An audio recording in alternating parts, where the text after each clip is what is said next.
નમસ્તે. કેમ છો?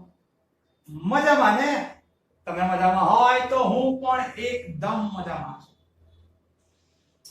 વિદ્યાર્થી મિત્રો, તમે સ્ટેટની અંદર લાસ્ટ લેક્ચરમાં મધ્યસ્થ એની પહેલી મેથડ એના દાખલા ભણ્યા.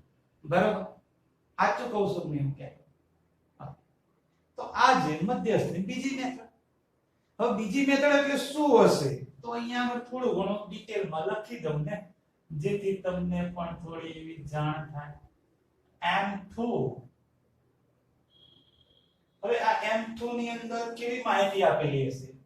તો કે M2 માં તમને અસતત માહિતી આપેલી હશે. હવે અસતત માહિતીમાં શું હશે? તમને ખબર જ છે કે x I અને fi બોલે તો અવલોકન અને આવૃત્તિ આપેલી હશે. એ મેથડના દાખલા આજે આપણે ભણવાના. તો સૌથી પહેલા તમને એનું સૂત્રની વાત કરી દઉં, પછી આપણે દાખલા પર જઈએ. સૂત્ર કે જ્યારે અસતત માહિતી આપેલી હોય ત્યારે તો અવર્ગીકૃતનું જે સૂત્ર હતું એના જેવું જ અહીંયા આપણું સૂત્ર થાય કે m બરાબર n+1/2 માં અવલોકનોની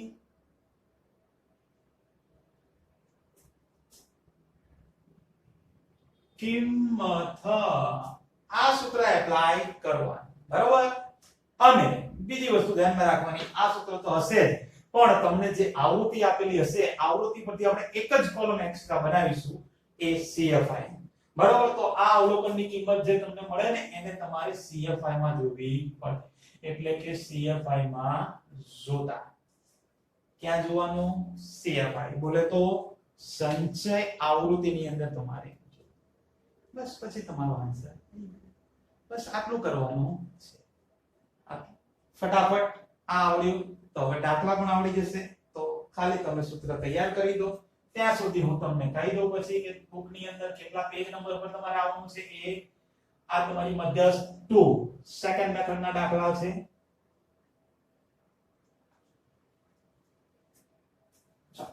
તો બુકની અંદર પેજ નંબર 86 પર આવી જાઓ.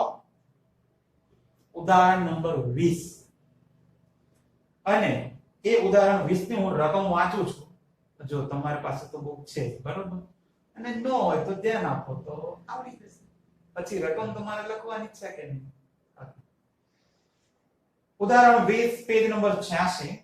એક મહિનામાં એક વર્ગમાં ગેરહાજર રહેલા વિદ્યાર્થીઓની નોંધ નીચેના કોષ્ટકમાં દર્શાવેલ છે અને એના આધારે તમારે વિદ્યાર્થી દીઠ ગેરહાજર દિવસોની સંખ્યાનું મધ્યસ્થ શોધવાનું છે. વિદ્યાર્થી દીઠ ગેરહાજર દિવસોની સંખ્યાનો મધ્યસ્થ એટલે કે મધ્યસ્થ શોધવાનો છે. ખાલી એટલું જોવાનું. અને પછી તમને ડિટેલ આપેલી એટલે કે રકમ આપી. જો કે આ રકમ જ હતી પણ કોષ્ટક આપ્યું છે એમ. તો એ કોષ્ટક હું લખતો નથી પણ ડાયરેક્ટ દાખલો સ્ટાર્ટ કરું છું, કારણ કે એમાં રકમ તો લખવાની જ ને. તો અહીંયા આગળ આ દર્શાવું છું રહ્યો કે ઉદાહરણ 20 બુકની અંદર પેજ નંબર 86. તમને જે x અને f એટલે કે xi અને fi આપેલી છે એ અહીંયા આગળ હું લખું છું. પહેલો કોલમ x તરીકે તમને કયું આપ્યું છે? તો કે વિદ્યાર્થીઓના ગેરહાજર દિવસોની સંખ્યા. તો અહીંયા લખી દઉં છું કે વિદ્યાર્થીઓના ગેરહાજર દિવસોની સંખ્યા. ત્યાર પછી f એટલે કે આવૃત્તિ તમને આપી છે વિદ્યાર્થીઓની સંખ્યા.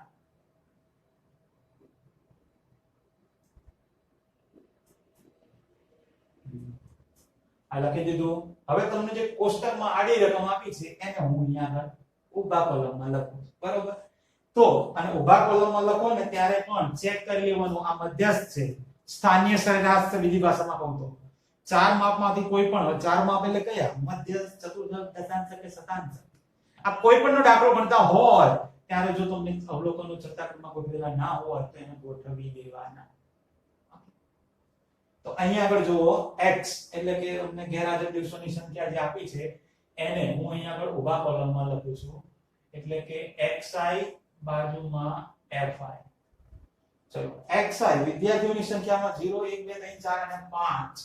તો આ 0 1 2 3 4 અને 5 ચડતા ક્રમમાં જ આપેલા છે.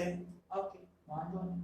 તો આવૃત્તિ જેમ આપી છે એમ મૂકી દો. તમને 8 12 18 8 12 18 ત્યાર પછી 9 5 1 9 5 1.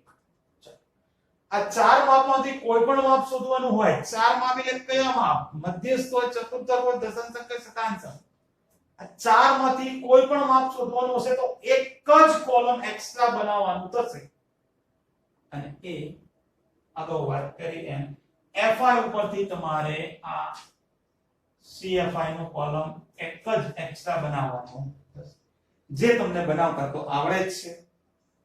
જેમ કે 8 પહેલી રકમ તો m ની એમ જ રહે 8 ના 8.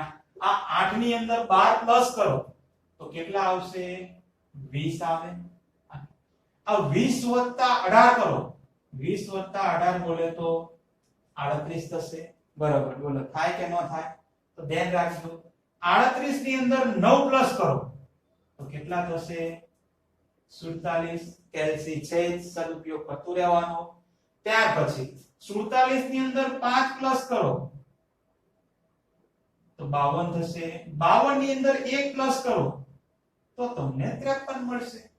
અને તમે જાણો છો કે CFI માં છેલ્લી CFI જે આવી હોય એ તમારો FI નો ટોટલ કહેવાય, જેને આપણે n કહીએ છીએ. તો n બરાબર કેટલા? 53 તમને મળે. ડન. આ એક જ કોલમ તમારે એક્સ્ટ્રા CFI નું બનાવવાનું આવે. આવા દાખલાઓની સ્થાનીય સરેરાશ. બસ તો હવે આ તમારું CFI નું કોલમ રેડી થઈ ગયું. તો હવે હેડિંગ આપી દેવાનું. n પણ તમે ગોતી દીધો એટલે કે મળી ગયો છે. શું શોધવાનું છે તમારે? મધ્યસ્થ. વિદ્યાર્થી દીઠ ગેરહાજર દિવસોની સંખ્યાનો મધ્યસ્થ. ઇન શોર્ટમાં મધ્યસ્થ જ શોધવાનો છે. તો હવે હેડિંગ આપી દઉં છું. જુઓ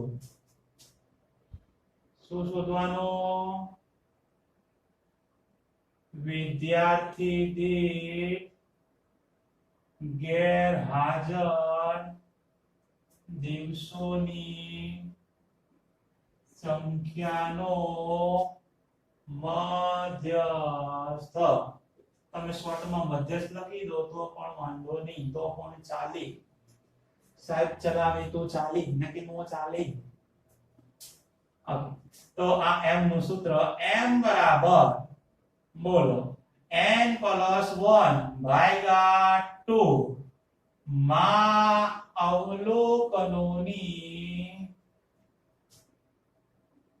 અવલોકનની કિંમત. ઓકે ચલો મૂકી દઈએ n ની કિંમત સૂત્રમાં. તો આ બરાબર ની નીચે બરાબર જુઓ n બરાબર કેટલા છે? 53. તો આ n ની જગ્યાએ આ 53 + 1 ભાગ્યા 2 આ માં અવલોકનની કિંમત m નું n. આ બરાબર ના બરાબર બોલો 53 ને 1 કેટલા થશે? 54 ભાગ્યા 2 માં અવલોકનની કિંમત. ચલો 54 ભાગ્યા 2 કરો તો કેટલા મળશે?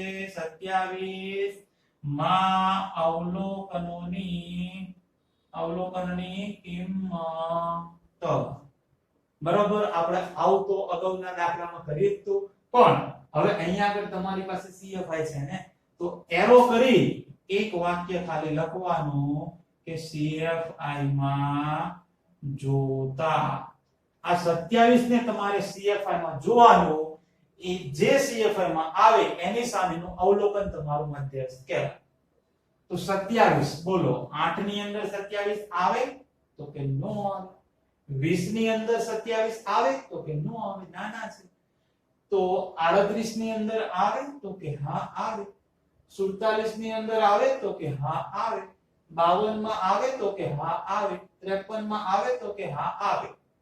પાછળની બધી સંખ્યાઓમાં આવે છે, પણ આપણે કઈ સંખ્યા લેવાની, કઈ CFI જોવાની?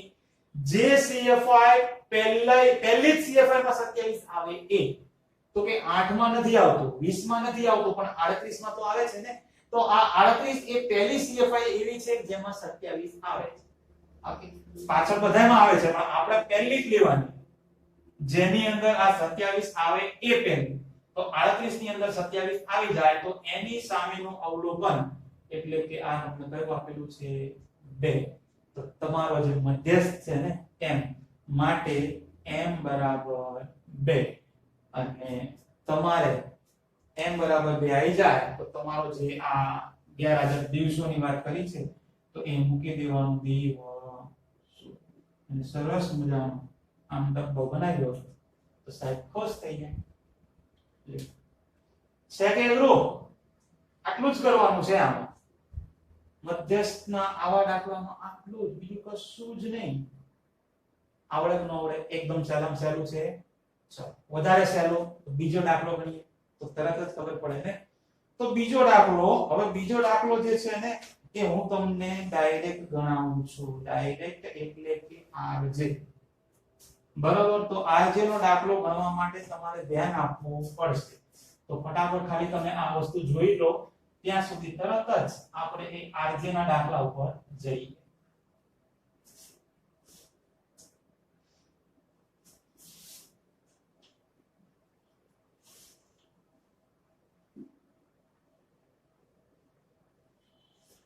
તો હવે થોડો એવો કહાનીમાં ટ્વિસ્ટ આવે એવો દાખલો લઈએ ને.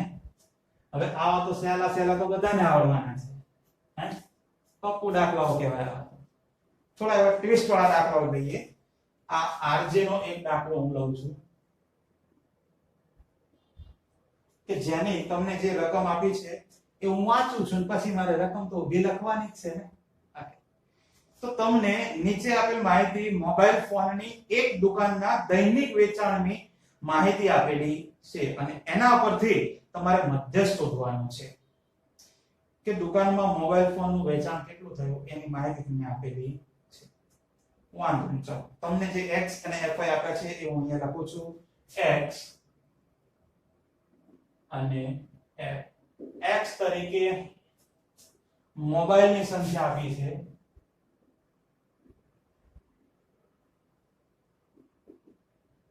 અને f તરીકે દિવસોની સંખ્યા. પછી તમને જે રકમ આપી છે એ અહીંયા પર હું આ ઉતારી દઉં છું. x છે આ xi fi અને એક કોલમ એક્સ્ટ્રા બનશે cfi નું. ચાલો x તરીકે તમને આપેલા જે છે 4 12. હા જો વિદ્યાર્થી મિત્રો રકમ બહુ સારી આપેલી છે, બરાબર? એના અવલોકનો પણ બહુ સારા છે, એટલે કે આડાવડી આપેલા છે તો એને ક્રમમાં ગોઠવવા પડે ને. હવે ક્રમમાં ગોઠવવા હોય તો એના માટે તમારી પાસે રકમ હોવી પડે ને. સાચી વાત કે ખોટી વાત? તો રકમ તમને જે આપી છે એ હું અહીંયા થોડી એવી શોર્ટમાં હવે લખી દઉં તો તમને પણ ખબર પડે, એક પ્રકારનો આઈડિયો રહે તમને. વાંધો નહીં, જો આ મોબાઈલ ફોનની સંખ્યામાં તમને જે ડિટેલ આપી છે એ અહીંયા આગળ લખો તો 4 12. જો આ 4 આપેલા છે, પછી 12 આપ્યા છે, 6 આપ્યા છે, 10 7 8. 10 7 8 બરાબર. પછી તમને દિવસોની સંખ્યામાં 3 2 9 8. આ 3 2 9 8 અને 15 અને 23. આ 15 અને 23 આવી રીતની આ તમને રકમ આપેલી છે.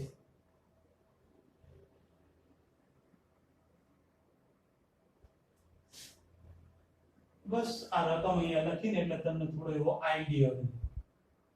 જો હવે આ તમારા મોબાઈલ ફોનની સંખ્યા દર્શાવે છે અને આ દિવસોની સંખ્યા. તો તમને જે આ x આપ્યો છે એના અવલોકનો જુઓ, બધા આડાવડી આપેલા છે, ક્રમમાં આપેલા છે નહીં. જો પેલા 4 છે, પછી 12 છે, પછી 6 છે, પછી 10 છે. આડાવડી છે, ક્રમમાં છે નહીં. તો આવો દાખલો જ્યારે પણ પૂછાય તો સૌથી પહેલા તમારે અવલોકનોને ક્રમમાં લખી દેવાના. આવૃત્તિને ક્રમમાં ચડતા ક્રમમાં નથી ગોઠવવાની. આવૃત્તિ તો જેની જે સામે આવતી હોય એ જ લખવાની છે.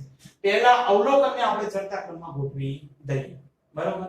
ચલો તો અવલોકનને ચડતા ક્રમમાં ગોઠવવા માટે પહેલું કયું આવશે? તો કે સૌથી નાની 4 છે. ચલો 4 પછી કયું આવશે? ખાલી આને ચડતા ક્રમમાં ત્યાં ગોઠવું છું, ધ્યાન રાખજો. 4 પછી 6 આવે. ચલો 6 પછી 7 આવે. 7 પછી 8 આવે. 8 પછી 10 આવે. 10 પછી આ 12 આવે. જો આ ચડતા ક્રમમાં થઈ ગયા અવલોકનો. હવે આવૃત્તિ તો જે છે ને એ જેની જે સામે આવતી હોય એ જ લખવાની. જેમ કે અહીંયા 4 છે તો આ 4 ની સામે કયા છે? 3. તો એ 3 જ લખવાના. એને તમારે ક્રમમાં નથી ગોઠવવાના. પછી આ 6 તો 6 ની સામેની આવૃત્તિ કઈ છે? 9. તો આ 9 જ લખવાના. ચડતા ક્રમમાં ગોઠવવાનું નથી. 7. 7 ની સામે શું છે? 15. તો આ 15 એમના એમ. ત્યાર પછી 8. 8 ની સામે શું છે? તો કે 23. તો આ 23 ના 23. પછી 10. 10 ની સામે તો કે આ 8. ચલો પછી 12. 12 ની સામે આ 2. લ્યો થઈ ગયું બરાડી. આટલું કરવાનું. આવી રીતે ચડતા ક્રમમાં ગોઠવી દેવાના. ત્યાર પછી તમારે CFI નું કોલમ બનાવવાનું. તો પહેલા 3 ના 3. 3 ની અંદર 9 પ્લસ કરો એટલે 9. 12. 12 ની અંદર 15 પ્લસ કરો તો 27. 27 ની અંદર 23 પ્લસ કરો 50. 50 માં 8 પ્લસ કરો એટલે 58. 58 માં 2 પ્લસ કરો એટલે 60. અને FI નો સરવાળો કરો તો પણ કેટલો થશે? 60. Okay done.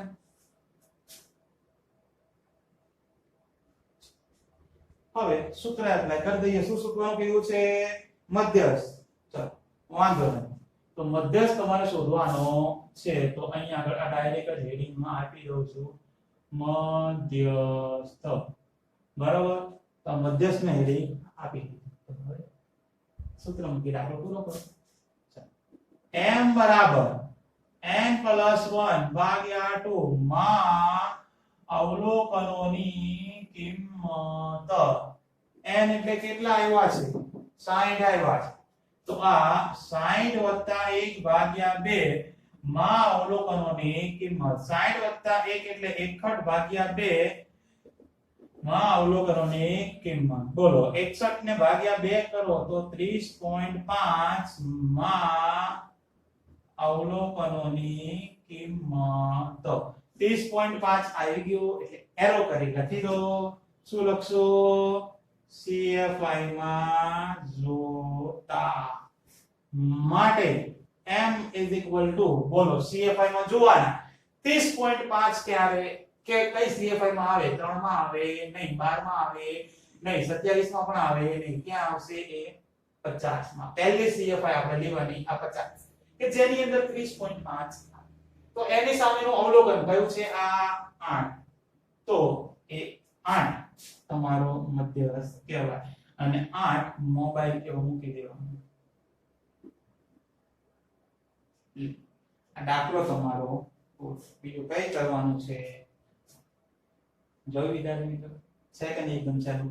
પણ હવે ધ્યાનમાં એ રાખવાનું છે આ 30.5 છે ને, જો કોઈ CFI ની અંદર જ તમને 30 આપેલા હોય, જો આમાં તો ક્યાં 30 નથી છે, નથી, પણ જો તમને આમાં જ આ 27 ની જગ્યાએ 30 આપેલા છે તો શું કરવું? તો એવા સંજોગોની અંદર તમારે થોડું એવું ધ્યાન રાખવું પડે કે તમારો જે અહીંયા જવાબ આવ્યો છે એને તમારે CFI માં જોવાનો છે. અને એ જે 30 છે કે 20.5 હોય કે 50.5 હોય, એ સંખ્યા તમને માની લો 50.5 છે અને અહીંયા આગળ 50 આપેલા છે તો કે હા, તો શું કરવું? તો પછી તમારે એવરેજ કાઢવી પડે. માની લો અહીંયા 30.5 ની જગ્યાએ 50.5 આવે છે, તો જો અહીંયા 50 છે તો પછી ડાયરેક્ટ 50.5 50 માં ન હોય તો તમને ખબર છે એ ક્યાં આવે? 58 માં. પણ એની સામેનું અવલોકન 10 ડાયરેક્ટ લખવાનું નહીં. ક્યારે? જ્યારે આ 50 માની લઈએ કે આ 30.5 ની જગ્યાએ 50.5 આવે છે અને આ 50 અહીંયા છે જ, તો પછી તમારે એવરેજ કાઢવી પડે. 50 મો અવલોકન વત્તા 51 મો અવલોકન ભાગ્યા 2. આવું કરવું પડે. ઓકે, પછી સામસામેનું અવલોકન લઈ અને એની એવરેજ. તો આવો એક દાખલો ગણી લઈએ એટલે થોડી તમારે વધારે પ્રેક્ટિસ થઈ જાય. બરોબર? તો એ દાખલો હું તમને કહી દઉં પછી ત્યાં સુધી તમે આવી જાવ ને ત્યાં સુધી. તો ઉદાહરણ 21 છે, પેજ નંબર 86 પર આપેલું છે. ચલો તો ફટાફટ એ ઉદાહરણ 21 કાઢો, ત્યાં સુધી હું આને રિમૂવ કરી દઉં અને એક દાખલો આપણે ગણીએ પછી.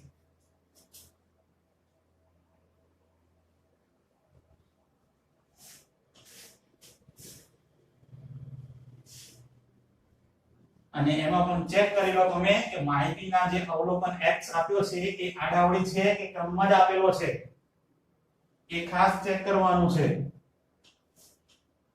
બરોબર? ચલો તો તમને જુદા જુદા ટાઇપિસ્ટોને ઉદાહરણ 21 પેજ નંબર 86 જુદા જુદા ટાઇપિસ્ટોને એક રિપોર્ટ તૈયાર કરવા માટે લીધેલ સમય એની માહિતી તમને નીચે પ્રમાણે આપેલી છે. અને એ માહિતી પરથી ટાઈપિંગના સમયનો મધ્યસ્થ તમારે શોધવાનો છે. ત્યાર પછી તમને રકમ આપી છે, રકમમાં x અને fi આપેલા છે. તો આ xi અને fi. xi તરીકે તમને ટાઈપિંગનો સમય આપેલો છે.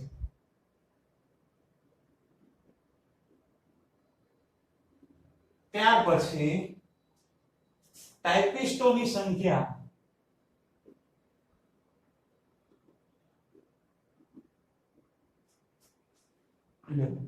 આ બે આપેલો છે અને બસ તમારે મધ્ય શોધવાનો. શું કરવાનું હોય તમને આવડે છે? પેલા રકમ લખું છું, ધ્યાન રાખો. શરૂઆત તો થઈ ગઈ. ચલો શરૂઆત થઈ ગઈ હોય તો આ x, આ fi અને આ cfi. જેમાં બે કોલમ તો પહેલા તમને આપેલા છે, જેમ કે 10 11 12 13 14 10 11 12 13 14. બરાબર? ચાલ બાજુમાં આવૃત્તિ 5 7 8 આ 5 7 8 15 અને 5. બોલો આવું આપેલું છે. અને હવે તમારે મધ્ય શોધવાનો કીધેલો છે. ચલો તો CFI તો બનાવી દઈએ. પહેલા 5 ના 5, 5 ની અંદર 7 પ્લસ કરો એટલે 12, 12 ની અંદર 8 પ્લસ કરો એટલે 20, 20 ની અંદર 15 પ્લસ કરો એટલે 35, 35 ની અંદર 5 પ્લસ કરો એટલે 40, 40 છેલ્લી CFI મળે એટલે n બરાબર આ 40. સૂત્ર મુકતા આવડે છે ને હવે? તો આ હેડિંગ આપી દઉં છું કે મધ્યસ્થ. ચલો મધ્યસ્થ નું સૂત્ર m બરાબર n + 1 ભાગ્યા 2 માં અવલોકનોની કિંમત n. n એટલે કેટલા આવ્યા છે? 40. તો આ 40 + 1 ભાગ્યા 2 માં અવલોકનોની કિંમત 40 + 1 બોલે તો 41 ભાગ્યા 2 માં અવલોકનોની કિંમત 41 ભાગ્યા 2 બોલે તો 20.5 માં અવલોકનોની કિંમત. ચલો 20.5 આવ્યા તો શું કરીશું? ડેશ કરી CFI માં જોઈશું. એટલે કે CFI માં જોતા 20.5 બોલો. 5 માં નો આવે, 12 માં નો આવે. અરે લોચા કર્યા જો. શું આવ્યું અહીંયા આગળ? 20.5. આગળ 20 છે ને, અને CFI માં જુઓ 20 આપેલા છે. અગાઉનો દાખલો 30.5 વાળો હતો, પણ એમાં ક્યાં 30 હતા નહીં. ખબર છે ને? વાંધો નહીં, પણ નો ખબર હોય તો વિડિયો રિવર્સમાં લઈ જાઓ ને અને જોઈ લો ને. ત્યાં આગળ એવું નતું, 30.5 હતા પણ અહીંયા આગળ 30 હતા નહીં. પણ અહીંયા આગળ આ 20.5 ને તમારે CFI માં જોવાના છે, તો એ આ 20 તમને આપેલા છે.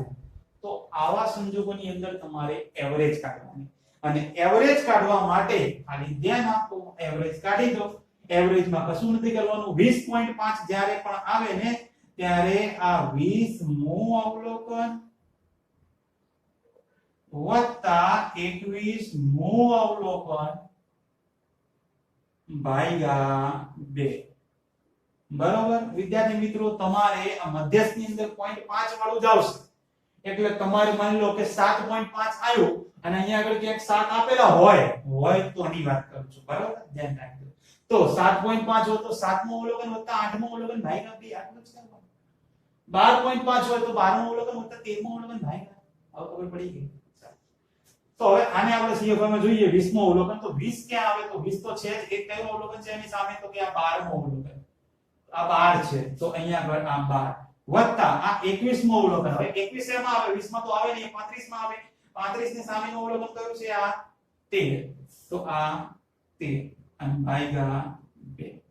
બોલો 12 ને 13 કેટલા થશે? 25 ભાગ્યા 2. 25 ભાગ્યા 2 એટલે કે 12.5. સમય તમને જે મિનિટમાં આપ્યો તો મિનિટમાં લખવાનો અને જેમાં આપ્યો હોય પણ એકમ લખવાનો. હા મિનિટ આપેલો છે તો મિનિટ.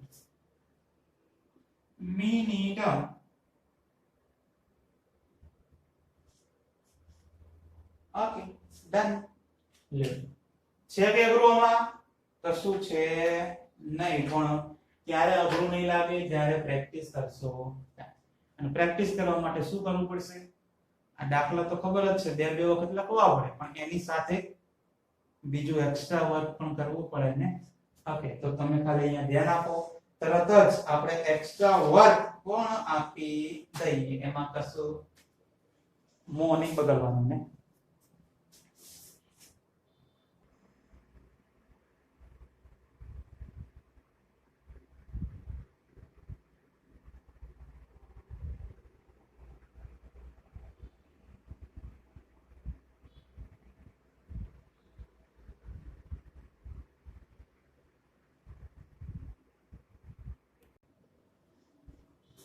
હા તો વિદ્યાર્થી મિત્રો તમે બધા હોમવર્ક જોઈ લીધું. આ હોમવર્ક તમને ખબર જ છે કે કેવું ગણવાનું છે, કે કરવાનું, બરોબર? પ્રેક્ટિસના દાખલા છે. પ્રેક્ટિસ કરતા રહો. બાકી આપણે મળીએ મેથડ નંબર 3 માં. બાકી બધાને જય Shri Krishna, Tata, bye bye, C you, please take care.